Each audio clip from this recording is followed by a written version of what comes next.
Isang magandang araw po sa inyo mga kalods. Ito naman po tayo ngayon ay ating po ipakita sa ating mga viewers, sa ating mga kalods, ang ating pong ginawang suka. Sa ngayon po guys ay tayo po ay ipakita po natin sa lahat ng ating mga viewers at sa ating mga kalods na yung aking ginawang suka ay aking po iinumin, no? At i-try po natin yung lasa kung gaano kabagsik yung kanyang asim, no? Sapagat ito guys ay matagal na po ito, no, na aking nagawa. Nasa taon na po ang bilang nito. Kaya ito mga kalods, yung aking ginawa nito ay nasa 12 ganitong Wilkins, no? So ito po guys ay katas po ng sobrang hinog na saging, no. So ngayon sa umaga nito ay pakita po natin sa ating mga viewers na ang suka po ay sinasabi nila na kapag yun ay ininom mo ay mabisa daw sa ating kapag ay yun ay may diferensya po ang inyong bituka, no. Isa din daw ito sa herbal. Kaya ang pamaraan po ng karamihan nito sa aking mga kaibigan na mga sa iba't ibang lugar na nanggaling na pumunta po dito sa aking tahanan ay sinasabi nila ang pag-inom po nito guys ay yung bago kang gising na wala ka pang ininom na tubig or kape ay yun po ang iyong iinumin ng isang baso. Ang tawag po nila daw dyan guys ay cleansing po sa ating bituka, no. Sige guys, ipakita po natin sa lahat na sa ating mga friends ay kung paano po natin inumin, kung gaano ka bagsik po ang lasa ng ang aking ginawang suka ng katas ng saging. Ito guys, hello, good morning po.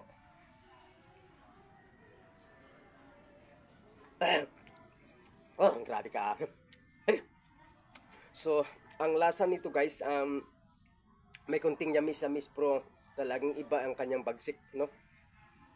Kaya pala, kapag habang tumatagal, lalo po bumabagsik ang lasa po ng suka sa pamitan ng katas ng saging. Kaya sa inyong mga kalods, lalo na po sa probinsya, no?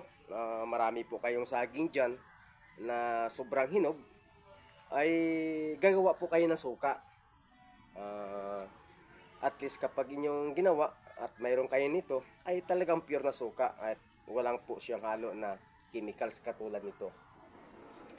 Mga nakaraang taon at mga lumipas na mga ilang taon guys ay ang dami po sa akin ito bumili sapagkat ito guys ay nasa 12 or 14 ba yun na ganitong Wilkins ay binibili po nila, no. Ang gusto nila ay mayroon silang sariling ganito at ang iban po ay ang pakay ay gagawing herbal, no. So nagbibinta ako guys, subalit sa ngayon ang naiwan lang po dito guys ay nasa 4 na lang itong Wilkins, no. Hindi ko na po ito binibinta sapagkat ay wala na pa akong makukunan nito dahil ang totoo talaga guys ay napakamahal ng saging. At wala na po tayo makukunan nito. Yung that time niyan guys, nung nakapagawa po ako nito, ay may mga kaibigan po tayo na galing probinsya, mga nagtitinda po ng saging dito sa aming palengke, ay ito po ay galing sa probinsya. Ang alam ko nito guys ay galing pa sa ng Agusan del Sur eh. Ayan po ay ang kanilang pagtitinda ng saging dito sa aming barangay, lalo na sa aming palengke ay truck po ang saging. May saba, may lakatan at latundan. Yung mga sobrang hinog nila guys ay sapagkat ay sila po ay aking mga kaibigan ay ibinigay po nila. Sabi sa akin,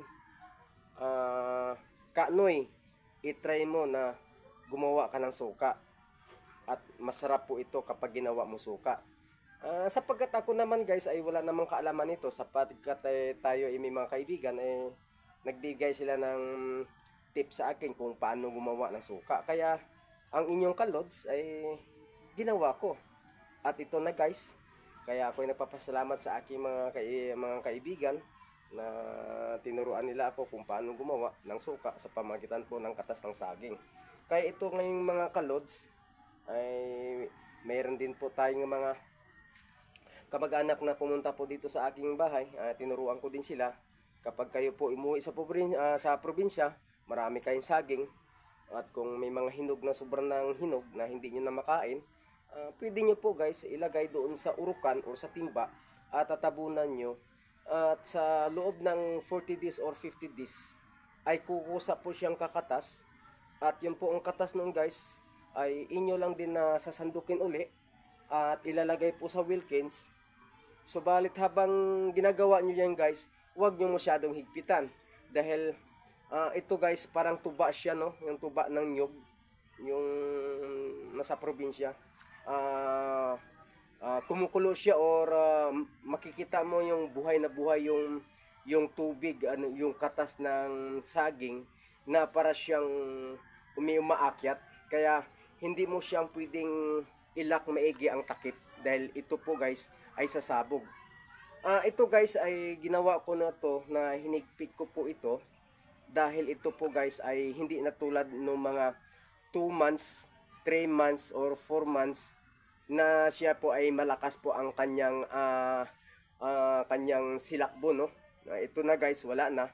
So kailangan ko tong higpitan na, kasi baka matumba ay para hindi matapon.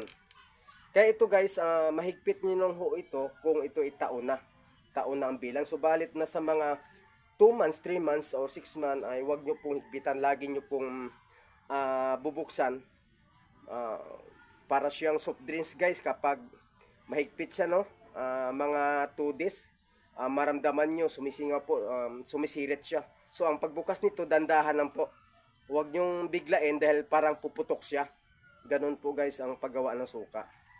Kaya sa inyong mga kalods, lalo na po sa ating mga kaibigan sa probinsya, nakita po natin ay napakarami po nilang mga saging, sapagkat hindi po nila tuklas kung paano gumawa ng pure na suka.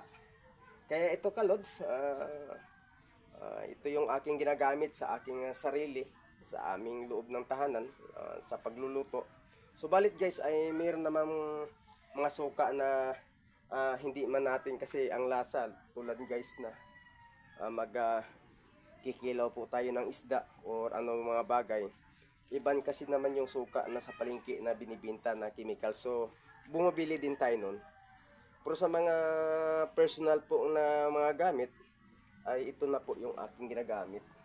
So matagal na po ito guys, at nasa 4 pang Wilkins ito na nakastak sa loob ng aking tahanan, at nakatago lang ito.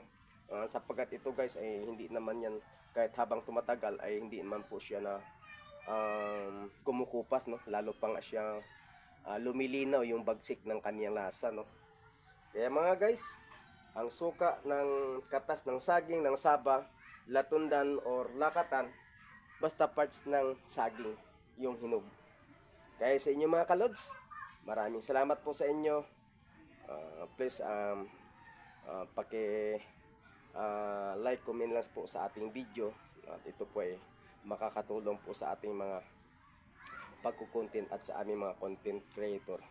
At maraming salamat po guys sa inyong panood, at God bless po sa inyo.